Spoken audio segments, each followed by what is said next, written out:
Assalamu alaykum, hörmətli qarindaşlar. Golland dili grammatikasi dərsimizə xoş gəldinglar. Biz bugün 26-cı dərs, yəni sübətlərninki 3-cü qismi, ən axırqı qismini sözləyimiz.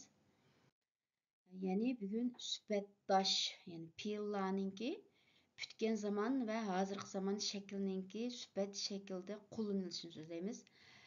Bu grammatikalik uqum səl təsiraq grammatikalik uqum B1, B2 səviyyədəki. Şuna hazırca bu dersini anlığan vaqtinglarda çoxum muşta şekilde kullanıp qılamısanglarmı, lekin hiç olmaganda muş sübətdaşның nimeligini, yani nim demek joğanlıqni düşünüş arqılıq tekstlerde uçurap qalğan vaqtida düşünüp qıla alsanglarmı şu yeterlik. Qanamsa dersimiz kileyli, yani mal sübətning aniqlaması biz bunu birinci qismda sözlegen, şuna hazır sözlemeyimiz. Əmdi keldik sübətdaş.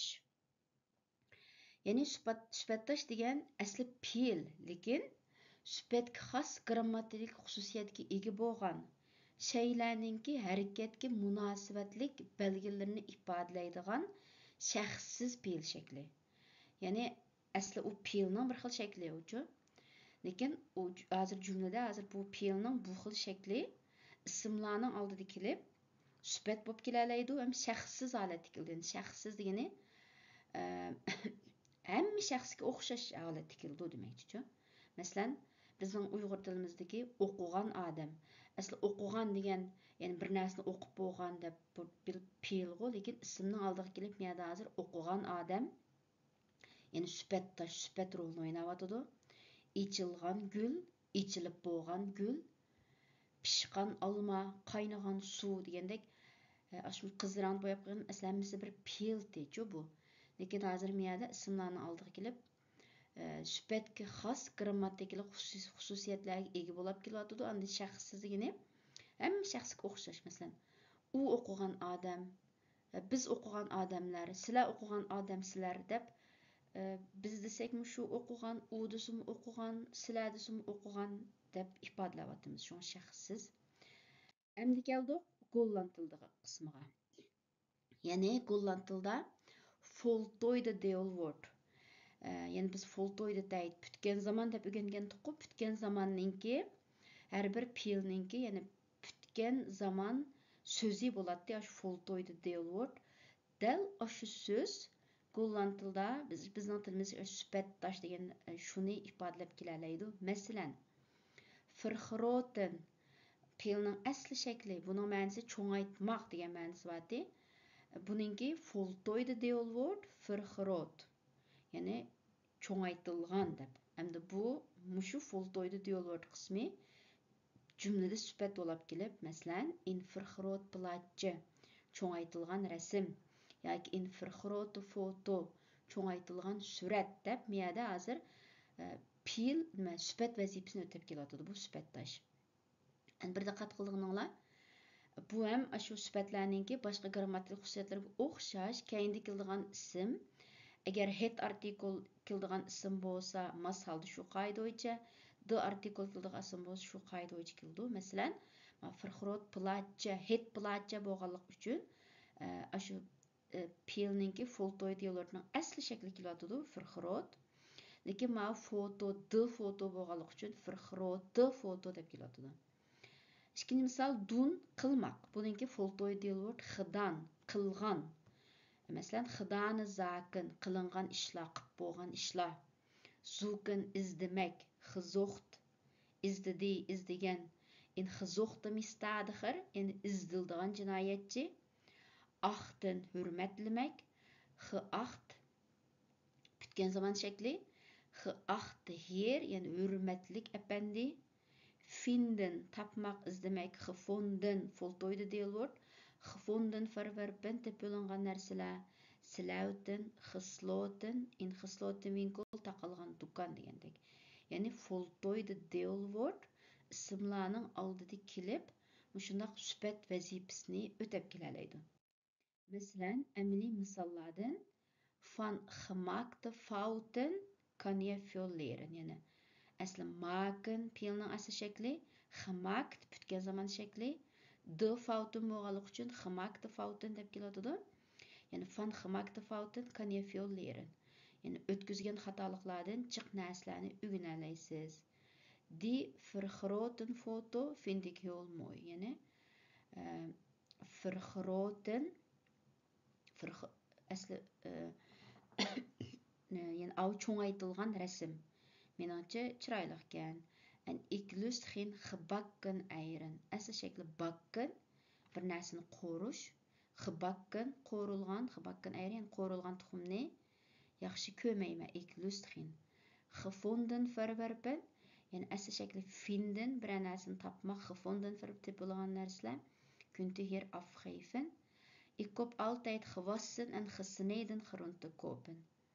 En ik koop altijd gewassen en gesneden groenten. Yani asli şekli wassen, snijden, yuş, to'g'rash, gewassen, juyulgan, gesneden, to'g'ralgan. Ik wil altijd gestreken kleren dragen. Asli şekli strijken, dezmallash, pütken zaman şekli voltooid deel wordt gestreken, gestreken kleren, yani dezmallangan kiyimler. Yani ben her vakit kiyimni dezmallab kiyishni yaxshi ko'rmaydigan, ya'ni voltooid deel wordt jumladan mushundaq süpet bo'lib kelalaydi. Ondan ikkinchi xil ahvol unvoltooid deel wordt. Ya'ni peelninki normal shu to'liq shakli unvoltooid deel wordt. Yani normal infinitiv shakli ham jumlada süpet rolunu ötep kelalaydi. Onda süpet rolunu ötep kelgan vaqtda aş peelning keyniga d harfi qo'shildi. Masalan, bluffen. Asli bu peelning asli shakli bluffen, havuşmak, qavmaq. Bluffend, havuşıgan, yani bluffen de hund, qavgan it, havuşıgan it. Howlen, jığlamaq. D qo'shsak howlen, jığılgan. Howlen demäşi, jığılgan qız bala. Werken, xizmat qilmak, ishlamak, werkend, ishlagan, xizmat qilgan. Werkende moeders, ishlaydigan onalar. Slapen, slapend, slapend hond, uxlagan it degandek. Yani bu unvoltooid deel wordt qismi ham ash peelninki shu ko'plik shakli infinitiv shaklining keyniga d harfini qo'shish orqali ham süpet yasay olamiz. Masalan, buningga doir misollar het blaffende honden bijten niet. Yani bu bir xil uitdrukking, idiom, yani avşıgan it tishlimas deb ilqi. Bizning Uyg'ur tilimizdagi ba'zi odamlar bo'ldi, bek vaqirab, jaqirab ketadigan, emniyet qo'ldan yetishganmaydigan shundaroq bir ma'noda. Yani avşıgan it tishlimas. En het gevallen meisje stond huilend op. Yani ma cümlede hazır ikki süpet bor. Gevallen meisje ma voltooid deel wordt. Yani yiqilib tushgan qiz bola yig'lig'incha o'rnidan turdi. De soldaten gingen zingend op weg. Yani askerler naqsh o'qiguncha yo'ldan o'tdi. De kinderen kwamen fluisterend binnen. Yani bolalar pichirlig'incha uyga kirdi deb. Yani bu unvoltooid deel wordt qismi zingend, fluisterend deb yani bir ish harakatninki ham davomlashayotganligini bildirdi. Yani yig'lig'inicha yig'lab turib, naqsh o'qiguncha, naqsh o'qigach, pichirlab turib degandek. Yani bu ham jumlada süpet rolini o'ynab keldi, o'tab keldi. Şu bu grammatika sal bir beshki saviyada grammatika. Şoň hazırның özüde biz hazır ýylky topumyzda A2, A1, A1-dan A2 kitapny ötüwatymyz go.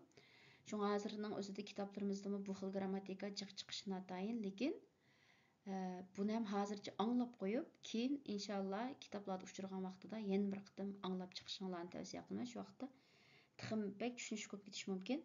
Endi men hazır her bir grammatik kısmını sözlegende her xil seviyede bütünley sözlep etkenligim üçin şoňa bu gerçi hazır bizning öýgünýotgan kitabymyz nisbeten sal täs grammatiki bolsunmy, ýenelam sözlep etişini oýuldum. Çünki bu dersimizde anlavatkan her xil seviyedeki kırındaşlar boluş mümkin. Yani mesela hazır bir beşikini okuatkan degendekçi.